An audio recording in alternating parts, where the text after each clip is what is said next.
I have a lot to get through in this video, so without further ado, we're going to get through the TTMs, and we'll show everything else in a minute here, because I like to have people that take the records for the Battle of the Decades chase to get first dibs at the autographs in the video here. So I got two autographs today. One was from the 1970s, and one I didn't realize was from the 1990s when I first looked at it here.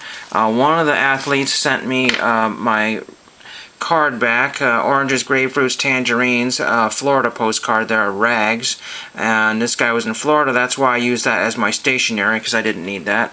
He autographed it there. There's my letter on the back there, but he autographed this, and this is none other than pitcher for the Senators in 69-70, and 67, 68, 69, and 70, and this is Darold Knowles. Sorry about that. The Darold Knowles there on the 70 tops there. Now, interesting thing is it's a silver foil buyback, 75th anniversary with the old vintage top style logo on there. So that's very neat to have that one. I want to say that I was $1 or less for this particular card here, and I wanted to get that out because these older celebrities and athletes, you know, and then getting a special card signed. I'm one of very few people who ever thought about getting that Darold Knowles autograph there. So that is not a point. Because the buyback was not from the 70s or from the 90s, and the card was not from the 90s. So there is Darold Knowles, who has since autographed my postcard there. So I don't know if I can make a cut with that or do anything with that, but it's anybody's if they really wanted it, but I don't want it. I guess I could cut that out, my personal letter away. And then that one was out of Florida. The next one was out of Dallas, or St. Pete, or that was St. Pete, Florida. And then the envelope was just here a minute ago. That was the St. Pete one there. And then this is the Dallas, Texas, or North Texas, Dallas, Texas. You might know who that is. A lot of people have been getting this one back in.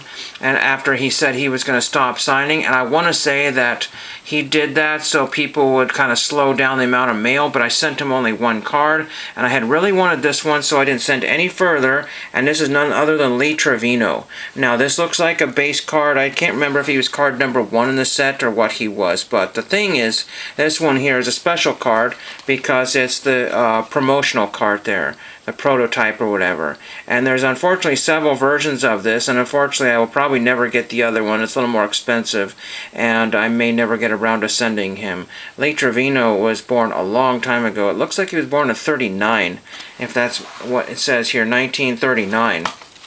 So there's that one there. And that is a point for Team 90s. So that's good. Last night I essentially went crazy on the autographing, and I essentially wrote probably a good 20 plus autograph requests. I just found a stack of cards. I said, let me just research every one of those. And a good, I don't know, a good 60% of those people did sign. Some of them I already had, so I set those off to a side, and a lot of deceased players in that particular group there. But I said, oh my gosh, all these guys are signing. It's crazy. So I don't know how I had that just sitting all this time.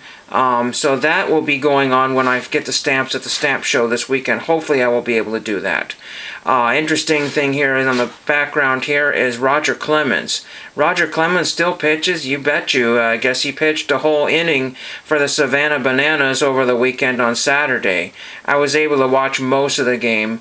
It just got way too ridiculous and crazy. If you've never seen the Savannah Bananas, they played against the Party Animals that had pink jerseys this time, sometimes sleeveless. People were wearing cowboy hats.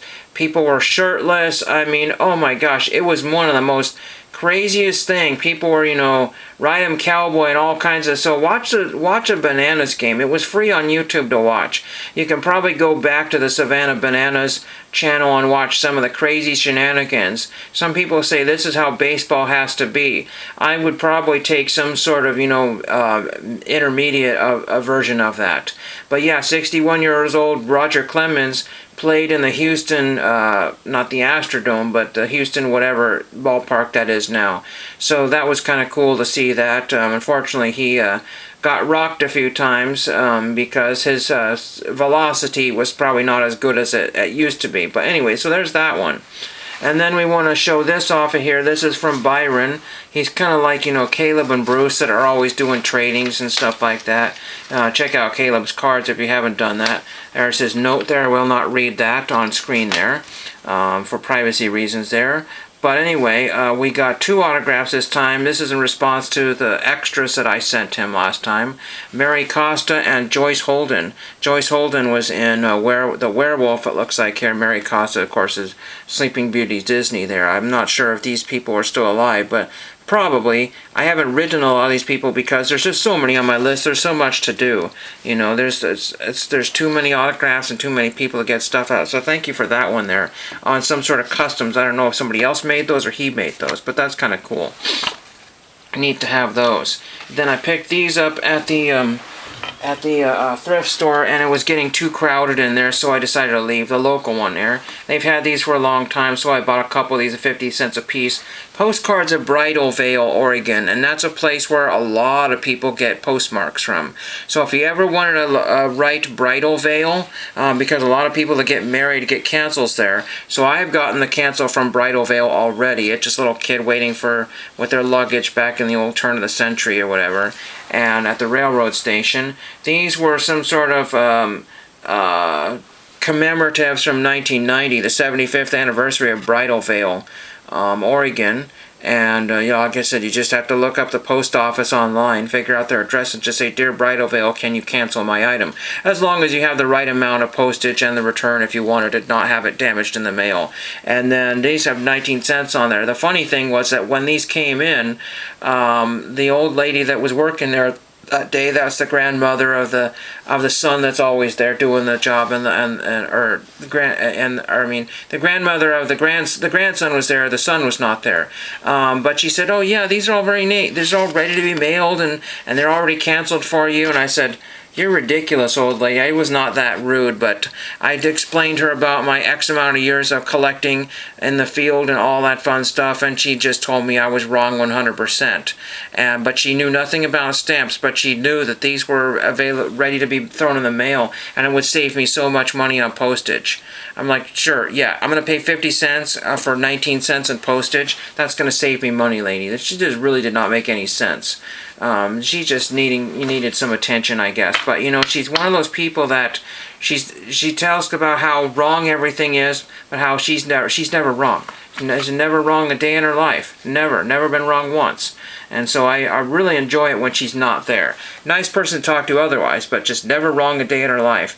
And I went around circles about my stamp collecting and told her all the reasons why this was so and this was so. Very accurate, exact, and polite.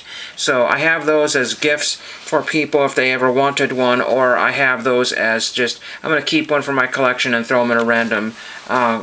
You probably won't know who's going to get that. And then over the weekend I went to the Goodwill bins very quickly here before I get too far in the video. Picked up Real Genius, and it doesn't take a real genius to buy this for $1 instead of looking for one on eBay. So you look up Real Genius. Supposedly the DVD is out of print, but there's plenty of copies with Val Kilmer on DVD. Those are looking like they're around the $3 or $6 benchmark and no more. People are asking, you know, anywhere between 50 and 100 or 75 or something ridiculous for the VCR tape here, and I paid $1 for this. And like I said, you look at the VCR tapes, that they just don't sell. The DVDs sell quite often, but not for very much. Not for the prices people are asking.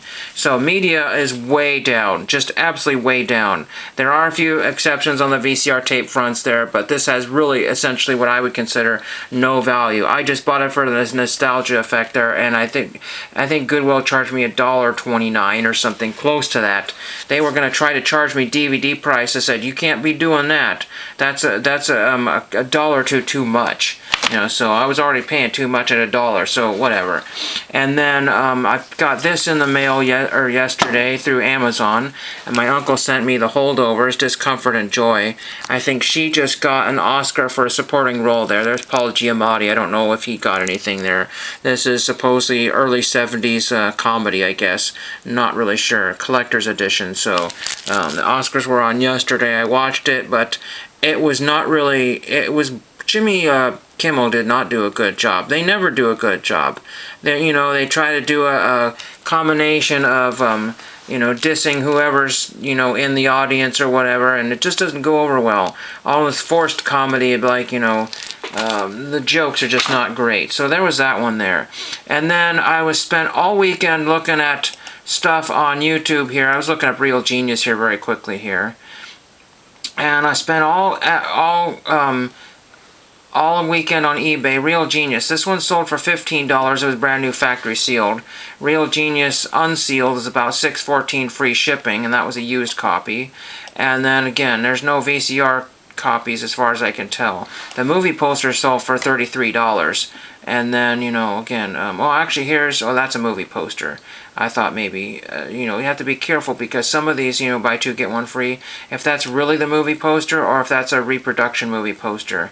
But again, Real Genius, there's one $8. There's some sort of laser disc that's sold for less than $15. But again, people are asking the most stupidest price you've ever seen for all kinds of. Oh, that's cool. I didn't realize there was a Ghostbusters set that came out in 2016. But if you look at the prices here, you would just be absolutely shocked, for Real Genius. So Real Genius VCR tape VHS $54.88, and there's no point. There's some sort of other Real Genius here. I don't know what this is, a poster. And that's a promo, but again.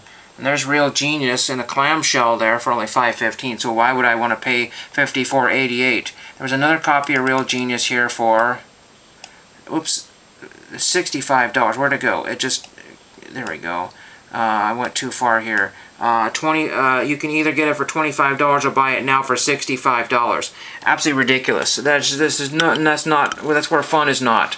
But anyway, I spent all weekend on eBay. I lost my main auction for Sunday because my mind was not right there, and so my max, it went past my max by a whole $1. Nobody else was interested in the item except for one person that's probably has going to resell the stuff because there were so many items in the lot. It was just, why not?